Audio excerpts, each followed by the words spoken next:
The upper chamber of the 18th Congress is on limited time to finish its work of enacting bills on second and third reading. This even as it is set to convey to the lower house the election returns and certificates of canvass for the presidential and vice presidential races that kicks off Monday next week. The full story from Eunice Samonte. The Senate does not see any delay in the proclamation of the next president and vice president of the country. This despite some petitions in the Supreme Court asking to temporarily stop the Senate and House of Representatives from proceeding with a canvassing of votes for president and vice president, which is expected to start next week. According to Senate President Vicente Soto III, if that happens, then there will be a constitutional crisis with the fact that the Congress can no longer meet after June 3rd.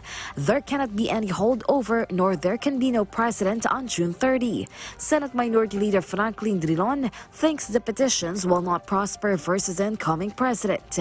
The Supreme Court cannot restrain or stop the Congress from acting as the National Board of Canvassers from performing its constitutional duty of canvassing votes for president and vice president. Senate Majority Leader Juan Miguel Zubiri said there will be a new president on June 30 in line with the Constitution. Today, there is now an 88.4% total of the COCs in the Senate for safekeeping. That is a total of 153 out of 173 COCs to be transmitted to the Congress. Meanwhile, now that there are already 12 newly proclaimed senators, how are the working relationships of the senators? Like the half-siblings Senator Javier Hercito and Senator Chingo Estrada, who both made it to the 19th Congress. Senator Javier Hercito said as long as it does not get in the way of work, then they can coexist since they're both elected. But now that there will be a divide in the minority and majority, Senator Bongo said he will be part of the majority.